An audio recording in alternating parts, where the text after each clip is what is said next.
And we are back with our man of the Savage who has gone to GenCon and returned with glorious goodness and good times. Welcome, Ooh, Savage Tim, back to the show. swag, look at the You swag. got the shirt. The Ravens. Did you Yes. pick that up at GenCon, or was that Yes. when you ordered online? Yes, I did. I did pick it up from the show. It was one of the things they had in the booth that was a nice surprise. They had a bunch of really cool ETU swag and a few other books that we didn't expect to see, and it was pretty cool. So I picked up a bunch of stuff. Oh, cool. Did you get the buttons and the Flash Gordon? Yes, indeed, I did. I had to. It was a moral imperative. I mean, as soon as that happened, but let's not get too far ahead of ourselves because there's a story there I want to talk about later. Okay, let's go. Let's start local, man. How is your game going? Very good. We've gotten a couple more sessions of ETU in, and they're actually at the end of their freshman year, so we're starting to come up on the next big plot point. But in the meantime, they've had a couple of different run-ins with local groups. They were able to defeat a vicious pond demon. That was a really fun session. Everybody had a really good time with that. And it was a special Christmas-themed episode of East Texas University because it happened right at the middle of that break between the first semester and second semester. So I had a scenario that was actually one of the old 12 to Midnight one sheets, or it was a freebie scenario that they had put out called Bites of Midnight. And there was a group of them that were all themed around different holidays. And there's a perfect one in there called, and of course I'm going to forget the name of it now. But there's one that's themed for Christmas time. And so it worked out really, really well for the group at that time. And it involved a scary pond demon that they had to defeat. And then they followed it up with running afoul of a fraternity who they had gotten into some trouble the previous semester. And they tried to have some revenge on them by accidentally turning one of their own members into a zombie. So, yeah, it was really cool. We've had a couple of really good sessions in it, and we're looking forward to getting back into it now. Like I said, the next session is going to involve one of the major plot points, and it's going to kind of push the story You're doing forward. Degrees of Horror? Yes, totally. I finally got my hands on ETU. I got my hands on Degrees of Horror, so I've been reading those, and yeah, definitely enjoying that. Yes. Yeah, they're right about at the end of the first semester, or the end of the first year's big plot point. So have you gotten any good scares out of people? Have you freaked them out well? A little bit. The opening for the Christmas scenario did kind of blow their minds a little bit because it was a little bit more violent than they expected. Spoilers for a 10-year-old scenario. What happens is that there's a demon that feeds on people's desires and needs and wants and winds up fulfilling their wishes in terrible, terrible ways. And so this creature wound up killing the local owner of a Christmas tree shop, the guy Christmas tree farm, who's selling trees out of his parking lot. And he did this by possessing the chainsaw he was using to trim one of the trees with terrible, terrible effects. So, and things kind of went downhill from there, and they discovered that one of the player characters has the local hero edge, and so he knows people in town, so he knew the family, so he knew the parents, and he went to school with one of the girls of his daughters, and had to go to the funeral, and they had to go through the whole wake thing. It was heartrending, and then they discovered that the mother's possessed, and there's all these terrible, terrible things going on. And it really kind of blew their minds. They were like, it really sort of ratcheted up things a bit faster than anything else had. I was actually pretty surprised at how well things really went. But that gives me lots of hope for the future sessions. If I can get them there, I can get them on anything. So yeah. So what did you think is the besides that? What else is the highlight so far of freshman year for you for running this? I think that the way that the characters and the players have started to really buy into the idea of being these students has done really, really well. They've really sold into them being friends, them having to deal with day-to-day school-type activities. Also, it's kind of nifty because a lot of the players were students back in the 90s, and now with the modern-day technology, they go, wait, we can do this other stuff too. Oh, we all have cell phones. So that means it's easy for us to record video when something weird happens. It's easy for us to take pictures when something strange is going on because we all just grab our cell phone and snap a quick picture. So it makes things kind of interesting. It's easy for them to generate physical evidence of strange things going on. And they've used that to help blackmail a couple people, as a matter of fact, too. So it's been interesting, to see the least. But yeah, so it's been pretty cool.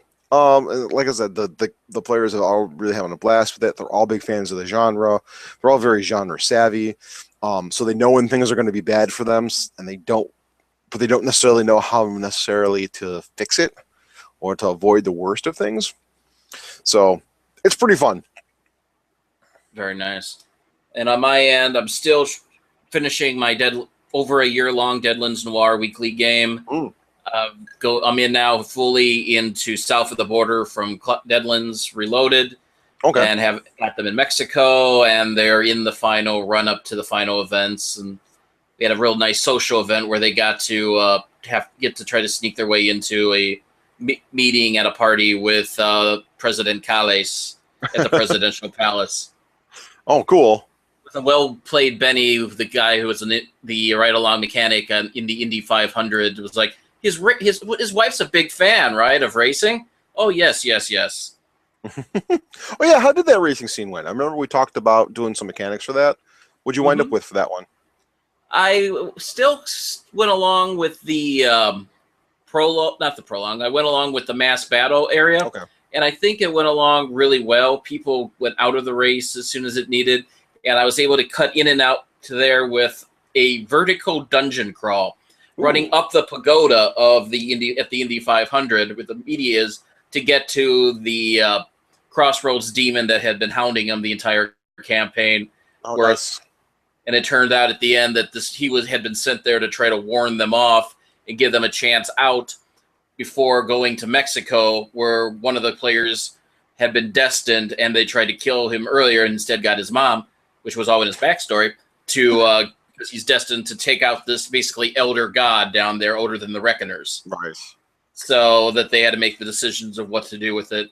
And since only one player kind of got in ahead of them by paratrooping in with the agency, had made an ally there, so that he was the only one up there and responded by punching out the Crossroads demon with his blessed brass knuckles. Nice. And that kind of ended negotiations right there. As it would, as it tends to. Then he's in a fight that's intended for the entire party of legendary guys on the top floor. While he had gone that route, everybody else was running at the second floor, trying to fight their way up to the top, where he has to fight this encounter alone, pretty much. Yeah, not such a bright idea there, was it, buddy? No, not so much. Oh, he was happy. He built his character to be a melee boxer fighting machine, and he was happy until he got caught in the burning bathroom and was getting shot up. Nice. So lots of good times there too.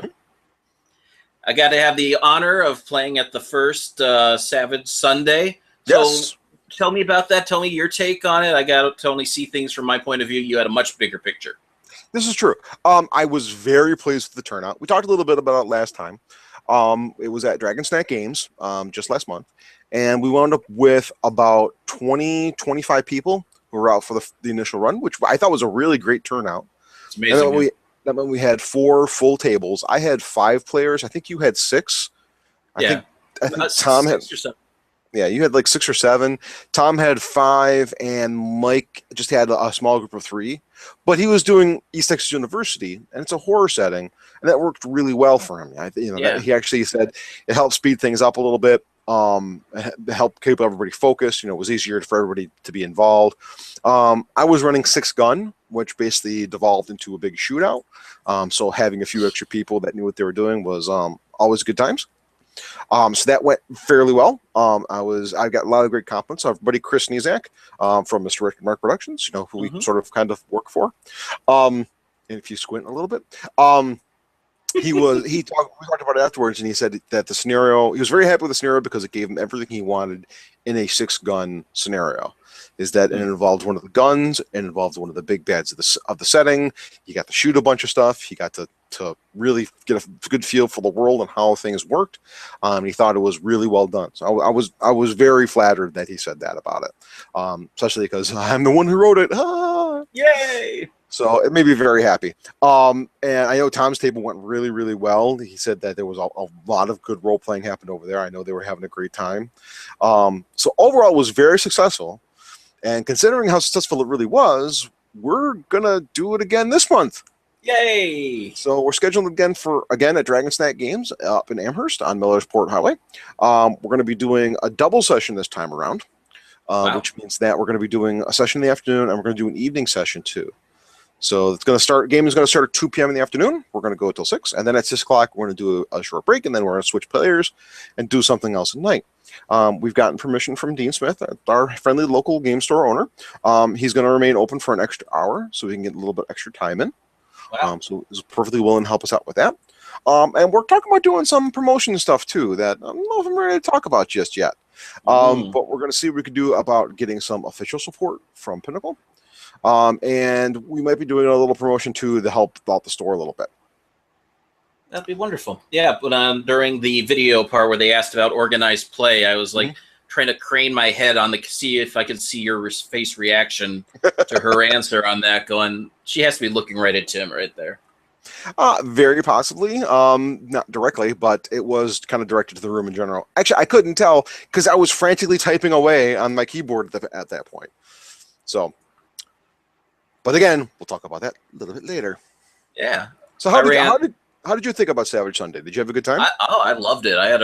It was a great group. It was fun because one of the players who I think is like her second time playing Savage Worlds told me afterwards her two favorite things in life are dinosaurs and 1940s Hollywood. That's what my module was. Dinosaurs at 1940s Hollywood. It was like I wrote something for her. And so she was able to pull inside knowledge and like, can I have my contact be this actress? Because she has a degree in physics, actually, and engineering. So if I could hit her on this front, too. Nice. So it was very well played with great knowledge. And everybody had a wonderful time and got totally into the spirit of the Gumshoe era of playing there very well. Great. A lot of time they really enjoyed the Liquid Courage rules, I think, a little too much. But well, as one does. So, so this month again, like I said, we're actively looking for game masters as well. So if there's any listeners out there who'd be interested in running something, join on the Western New York Savages group and let me know, and we'll put your game on the schedule. We'll figure out what time's going to work best for people. The other reason why I want to do an extra session too is I also want to see if we can make sure that some of the game masters who are currently running games get a chance to play as well. So we'll swap in and out. So we're not running all day long, unless they're madmen like you are and just feel like running all day. Because, if you want to, go ahead, be your guest. But I don't want that to be an obligation. Right. I want to get a chance to sit on the same time. I think it'd be great if we had like a table of just the GMs from the afternoon get together and play something with someone else at night. I think it'd be a lot of fun. Get a chance to kind of mix it up a little bit and go both ways. That'd be wonderful. Yeah. And if, again, Western New York Savages on Facebook, please check that out. It's a really, really good time and an incredible array of gamers for this. Yes. Congrats on that. Exactly. I'm very happy. And so I've kind of hinted in about the GenCon report with what Jody's comment about organized play.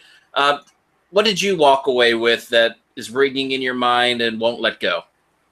Well, there was so much happening at the seminar.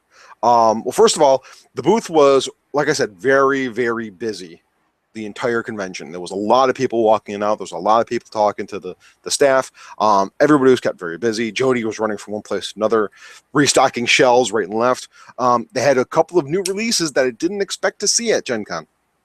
I was actually fairly surprised that they had all the last Parsec books in hard copy, included the new core book, which they had just announced 2 weeks before, and had already printed it and had already shipped it, and they already had it available for sale on site. And it looks beautiful. It's a beautiful looking book. They had all the last Parsec miniatures available, and Shane had gotten a buddy of his from Arizona to paint all the figures up, and they look gorgeous. They're absolutely were beautifully well done.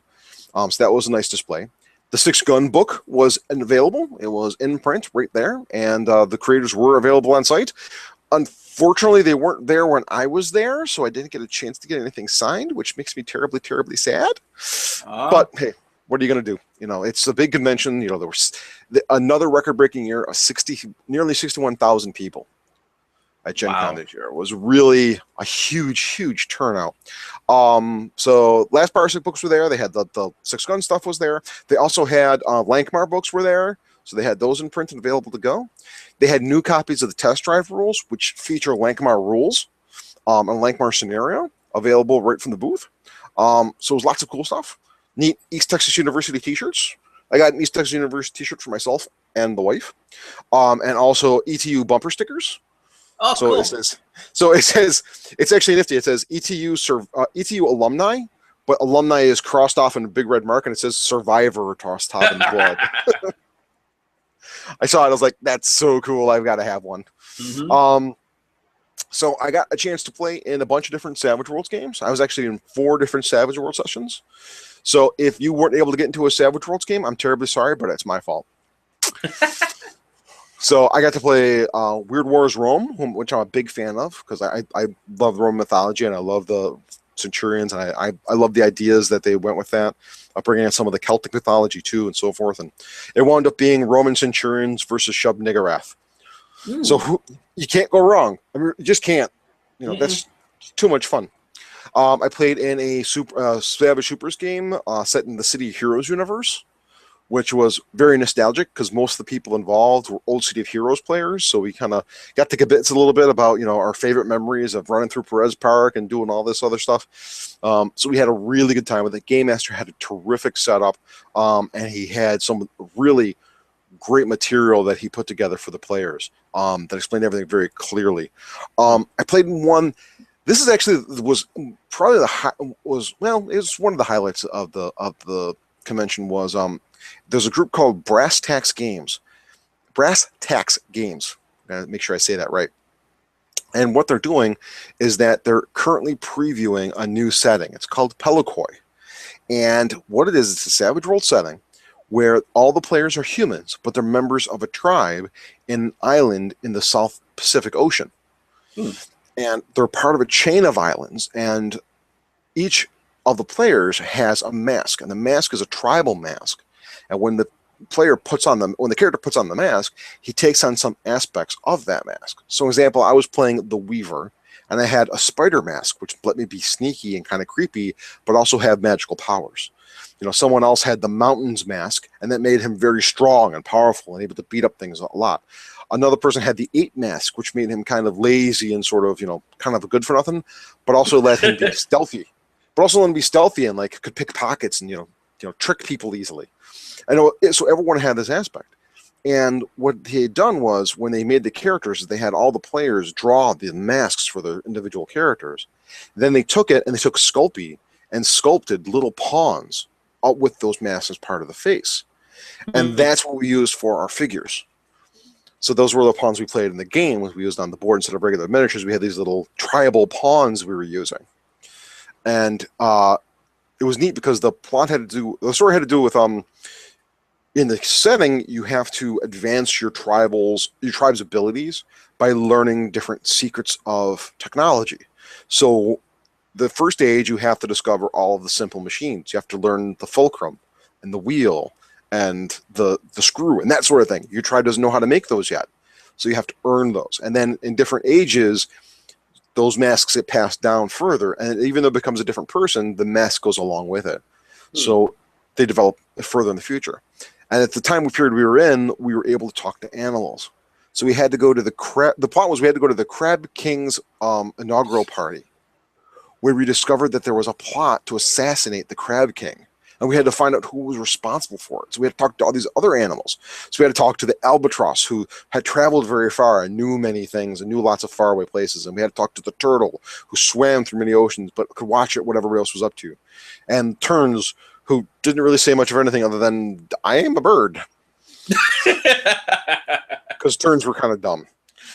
So, and then and basically we discovered eventually that it was the king's brother who was plotting for him. But it was a really fascinating concept for a setting. And I don't think I've seen something that inventive for a Savage World setting since Lowlife. So I highly encourage them to pursue the license, to get it published and put it out there. Because I think it'd be something fantastic to see. Sounds I think it's awesome. just I think it's a great, cool idea for them to have. And then I got to play in. I finally got to play in a Steamscapes game, which is by Eric Simon, who's a friend of Mr. Richard Mark. He knows Chris and he knows Phil. And it's a 19th century steampunk style game, but with not heavy steampunk elements. So there's no magic overtly, but there is like special abilities people can learn. As an example, one of the things this was doing was a preview for the new book they're doing, which is Steamscapes Asia, which is going to include martial arts and martial artists, and things like alchemy, Chinese medicine as an alchemical style of abilities. So we got a chance to play with some of that stuff and some stuff that hadn't been released yet, and we were able to get some preview stuff from it too. And it was a really great time. Eric was a great GM. All the players were on board. We all played really well together. We had a blast. It was the best session I had of the whole convention. I mean, the other ones were no slack, but that was the best one. That was the one that really sticks out. So I got a chance to play in a bunch of cool games. I saw a bunch of cool stuff at the booth. And then we had the seminar. So lots and lots of cool stuff happened at the seminar. It was held in Crown Plaza again, in one of the big rooms this time, which made me very happy. And I took the opportunity to go and I actually live blogged the whole seminar, which is why I couldn't tell where Jody was looking because I was too busy typing away at my keyboard to figure out what was going on, and trying to capture most of the stuff because there was a lot of detail that people get from these, and not everybody can be there. So I wanted to make sure that the community had a chance to look and see what was going on in as close to real time as possible. This was a lot of fun to do it, and I wound up doing it for that and the licensing seminar. And we got a chance to talk to, they opened up with talking about some of the stuff they've done this year, talk about Last Parsec and Lankmar and the Six Gun all coming out. And they had some of the luminaries from Pinnacle were there. So John Goff, Aaron Acevedo, Scott Woodward, who's the guy who worked on Six Gun and has been in the community for a long time. Jody, Sean Patrick Fannin, Ross Watson was there, who did Accursed and a few other big name books. He did some stuff for the Rogue Trader line for Fantasy Flight. And of course Clint and Shane were there as well. So the big news was that ETU won a Judges Annual Award, which was a very nice thing to have, and I thought it was definitely worth it. They're planning on putting out another Hell on Earth book by the end of the year, so it's going to be another companion-size book. And they also talked about a little bit about Deadlands Noir that you might be interested in. Last year, they had mentioned they were working on a Deadlands Noir card game. Well, they're not doing that anymore. Now it's going to be a board game. Yay. So they've redesigned it, and they've got it's going to be a card with a card style mechanic where you have to solve mysteries using these cards on this player board. So not a lot of details yet, and still in development. So we're going to wait and see how that goes. Featuring artwork from Jason Engel, who's done a bunch of stuff for a number of different companies. He's a big cartographer. So that's going to be really cool. That got a big reaction from the crowd. A lot of people were like, ooh, ah. Finally, we're going to see Necessary Evil 2. We've been waiting 2 years for this now, because I was at the last seminar where they announced it. They had a writer at the time, and things didn't work out. So now Shane's in charge of that project. All right. And that's coming out in 2 weeks. Whoa. Yes. I had no idea they were that close to releasing it. So Necessary Evil 2, 2 weeks. It's going to be more of street level supers. Some of the inspiration for it includes Escape from New York. So Escape from New York meets the Batman line No Man's Land, the No Man's Land storyline from the Batman comics. That's how they kind of touted it. So I was like, ooh, that could be fun. It will require the Savage Worlds book, and it will require the Superheroes Companion, but everything else would be in the book. So that's going to be written by Shane. So it's going to feature all brand new art throughout, all new quality art, coloring by the Hugo Award-winning Cheyenne Wright.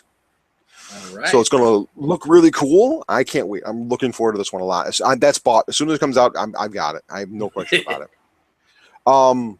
Weird Wars 1, which I'd forgotten they had talked about this one, is in the can. It's done. It's ready to go. They're going to be doing a Kickstarter for that first quarter 2016. The Stone in the Hard Place. Oh, that was the other book that was at the booth. Was the Stone in the Hard Place book was out.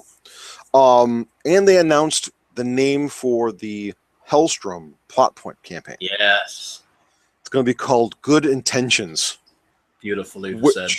Which, if you know anything about Hellstrom, you know that's the perfect name for the plot point. I'm like, oh my god, so cool.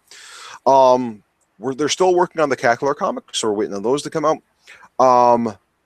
The other thing that was nifty is that they've been talking about for a while, and we've been waiting with bated breath. Rippers. The Rippers Kickstarter will be in October. It's going to be 2 books for the Player's Guide, GM's Guide, and will be a sequel to the original plot point. Rippers was probably one of my favorite campaigns to run. I was always a big fan of Hammer horror films and Gothic horror stories. So when that came out, I tore through it and said, I got to run this game. This is the game I've been waiting for forever. Ran through it. I absolutely loved the campaign. This one's going to be a sequel. So there's going to be some revisions to the rules to match the new deluxe edition. They're going to be revising how the Ripper tech works to make it a little bit different. But they're also going to be releasing another book alongside the Rippers Kickstarter that might be of interest too. If you're not interested in Gothic horror, they're going to be doing a horror Savage Tale anthology. Ooh. It's going to be called Savage Tales of Horror. So there's going to be a number of different anthology series that are all themed. So there's going to be a set for horror. There's going to be one for sci-fi. There's going to be one for fantasy. And each scenario in the book is going to be written by a different author that's been in the Savage community. So we're really looking forward to that.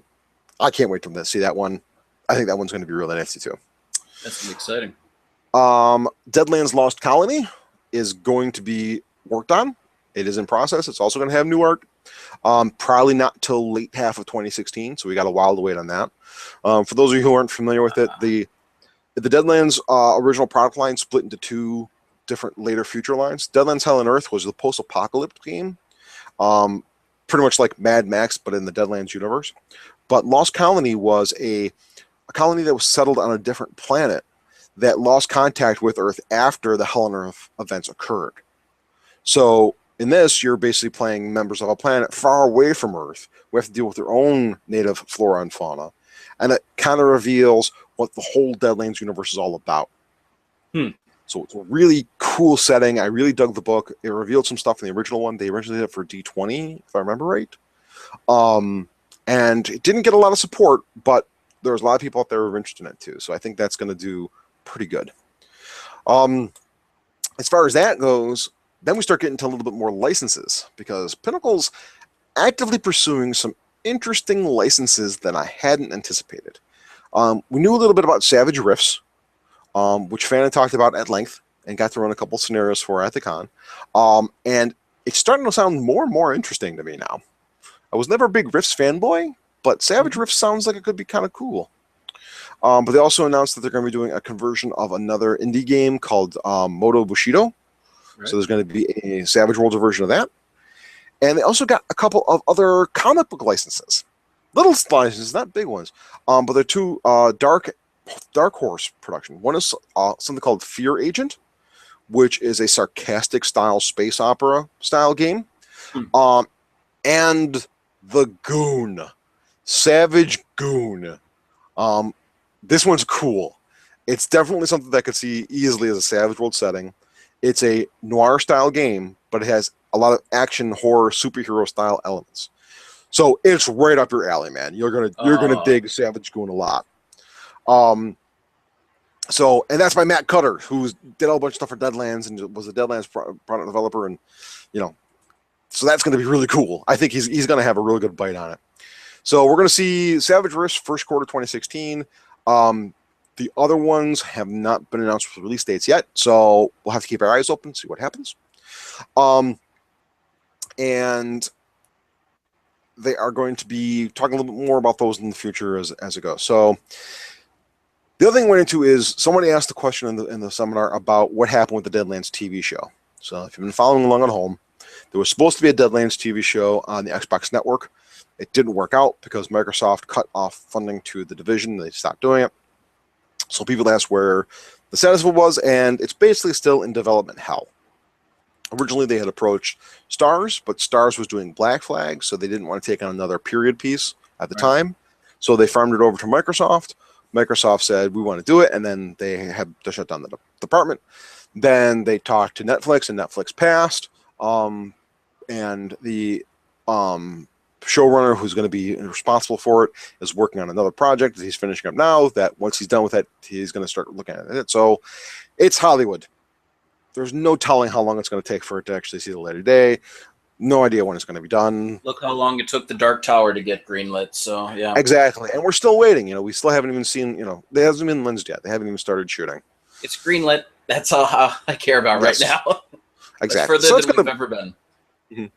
So it's going to take a long time for them to actually get anything. We talked a little bit about Jody 4 and the organized play options. They basically, somebody had asked about what organized play options were going to be available. And they mentioned that since Evil Mike and Chaos Steve, hi Mike, hi Steve, good buddies of mine, are retired from running the Explorer Society, and they kind of shuttered that project. They're still looking at options to support the game masters who run games at conventions and game stores. So they're looking for feedback for people who are interested in talking about it. And I'm going to make sure to get some notes together and send them off to Jody about what sort of things worked for Explorers and what things worked for us up here, and sort of things that we're trying to accomplish. So, and hopefully we'll have some more news on that in the next coming weeks. If not by Savage Sunday, then definitely by the next time we talk for on the show. So, finally was the big, huge news, which had an amazingly cool reveal.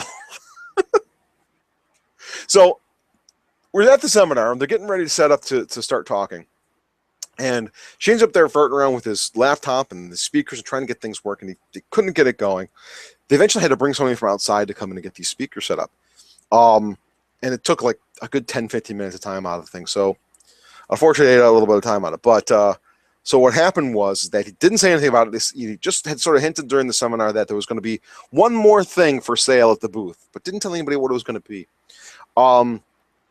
And so what happened was at the end of the seminar, we had a couple minutes left. They turned the lights down in the room, and they turn on this PowerPoint presentation. They put on this movie, and you hear the sound of the Flash Gordon theme song, and you see the opening lines from you hear the opening lines from the movie. Cletus, I'm bored. And they have this big graphics up here. Flash Gordon, Savage Worlds, and then they turn the lights back on, and everybody cheers. A big, huge rush for it. And then when they turn the lights on, all the staff has taken their blue staff shirts off to reveal big Flash Gordon yellow, white, and red ringer tees underneath. So huge response, big applause. You know, everybody was last on. So yes, there is going to be a Savage Worlds version of Flash Gordon. No details, no release date, no nothing other than they have the license. They're going to do it. Exciting. So hopefully we'll get more detail on that going soon. Considering how fast these other things are starting to fall into place, who knows? Might be sooner rather than later. That's awesome. That was my very first Savage World setting that I ever played in. When Mike ran it at UBCon, that was my very first Savage Worlds game. Oh, excellent! One of my favorite stories about one of Mike's games comes from that, because he was playing with our buddy Drew Smith, and Drew was not a Flash Gordon fan. And he didn't realize that Dale Arden was supposed to be a woman.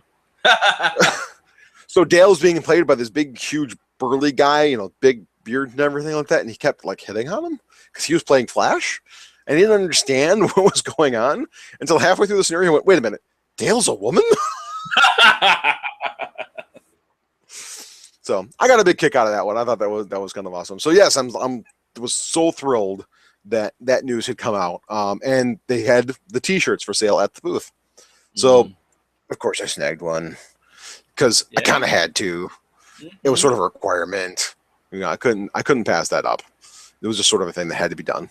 So, yeah. So it was really a really informative session. We got to hear a bunch of cool stuff from the centers. They did another follow-up one that had the licensees as well. We found out a bunch of details. There are currently over 100 licensees of the Savage Worlds rule set, and it's been in print in 7 different languages. They're currently working on translations for additional languages as well. So we're going to see a lot more stuff for Savage Worlds in the future. We talked a little bit about the Steamscape stuff. There's going to be more stuff for that. There's all sorts of stuff. If you take a look at the Savage Worlds group on Facebook, you can see the live blog from there. And they can go into a lot of the details about all the stuff that's going to be available. Like I said, there's just so much out there now, and there's going to be so many things that are going to be coming out that I just can't cover it all. There's just too much. So I was really excited about it, and it's definitely worth checking out. What's your favorite that you heard from the licensee? The favorite thing from licensees, I think Thunderscape. They're doing a the Thunderscape. Oh, I've forgotten. Oh no. Oh dear. No, not Thunderscape. Is the Steamscape stuff? I think was the most interesting. I think seeing somebody do a supplement that focuses on martial arts and different martial arts schools and styles, and trying to really differentiate one from the other. I think that's something that we could really use in Savage Worlds. I think it could be good for a lot of different settings and a lot of different types of games. So I think that's going to be a lot of fun to take a look at too. And what else stuff is there too? There was a bunch of interesting stuff. The Thin Blue Line stuff from Melior Via, which is a modern horror game set around a police department in Detroit. That went into Kickstarter and that just got funded. It was a little touch and go there for a while, but they did make their goal. So I already got my copy for that. So I'm going to be digging into that sometime this week. Check it out. They're going to be doing a Savage Worlds version of Terran Trade Authority, which was an old book line from back in the 80s that he picked up the license for. That's going to be from Jonathan Thompson at Battlefield Press. So that's sort of a cool thing to do. That sort of was a little surprising, but more space stuff. I think space stuff's becoming kind of a little bit more popular now. Yeah. I think the fact that people realize we're living in the 21st century sort of means something, and people are kind of looking for sci-fi, spacey sort of things. So I think it's a really positive. There was a really positive turnout. There was a lot of really cool information, and we're definitely looking forward to a new resurgence in new Savage Worlds material. So, but man, Flash Gordon. Flash Gordon. That's gonna trump everything else I'm running. Cool. My little GenCon news. I sent a buddy on over there to the Pinnacle booth to pick one little thing up for me.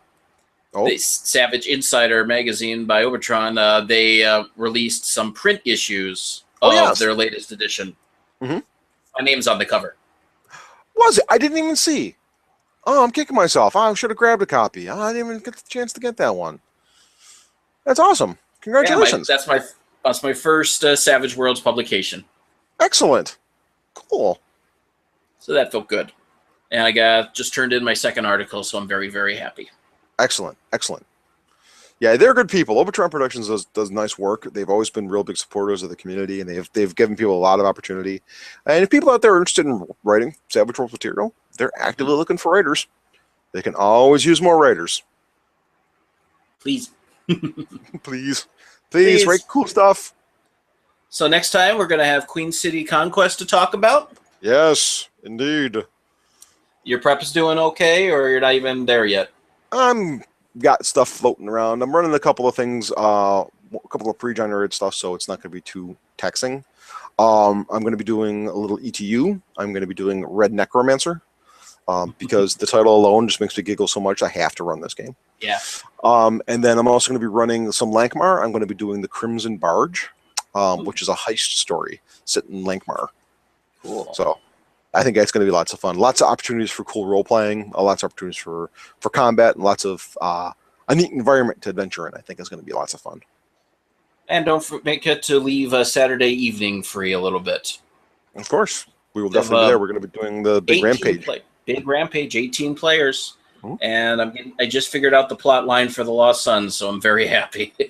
Oh, excellent. And any other wrap-up news, Tim, you want to share? No, I think that's about it. I was exhausted after the weekend was over, so I took an extra week off from work to sleep. Was it enough? No, never enough. No. I could use another week easily. So, but it was a really good time. It was a really great convention. I'm definitely planning on going back next year. I had a real blast with it. It was a great weekend. Excellent.